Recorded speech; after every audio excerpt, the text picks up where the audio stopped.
من المنام الدكتور نبيل رجب أمين عام مركز البحرين لحقوق الإنسان. يعني طبيعي أن نتوقف معك دكتور نبيل مع آخر المستجدات من خلال صدور الأحكام بحق الناشطين في البحرين. تفضل.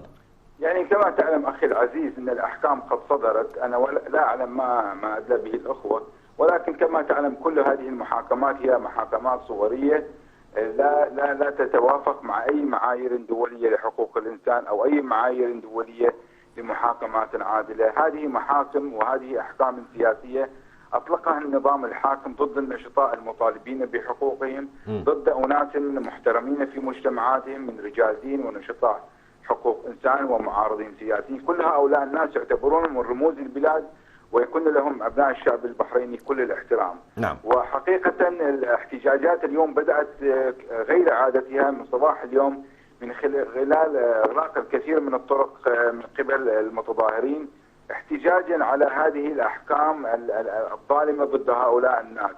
وأنا أعتقد أن النظام الحاكم بهذه المحاكمات الصورية وبهذه المحاكمات التي تخالف كل المعاهدات والاتفاقيات الدولية التي وقعت عليها البحرين هو يناقض نفسه في نفس الوقت حين يتحدث عن أي عملية للحوار أو أي عملية للمصالحة.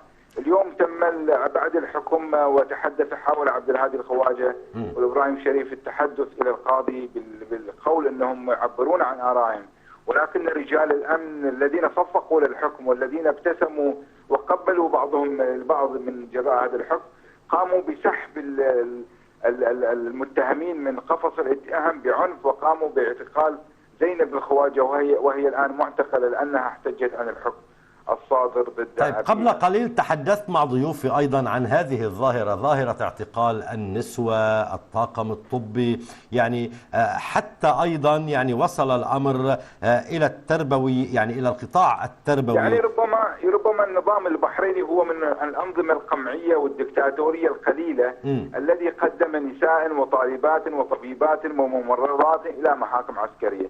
حتى نظام صدام حسين الظالم الذي ارتكب جرائم ضد الحرب لم أسمع أنه قدم نساء وطالبات وطبيبات إلى محاكم عسكرية. طيب، أنتم عبرتم في مركز البحرين لحقوق الإنسان عن هذا القلق لتعرض المئات من المدنيين للمحاكمات العسكرية. هذا الاستمرار برأيك ماذا يخفي وراءه؟ هذا ربما الدعم السعودي الذي النظام السعودي الذي يخشى من الديمقراطية، النظام السعودي والثورة المضادة التي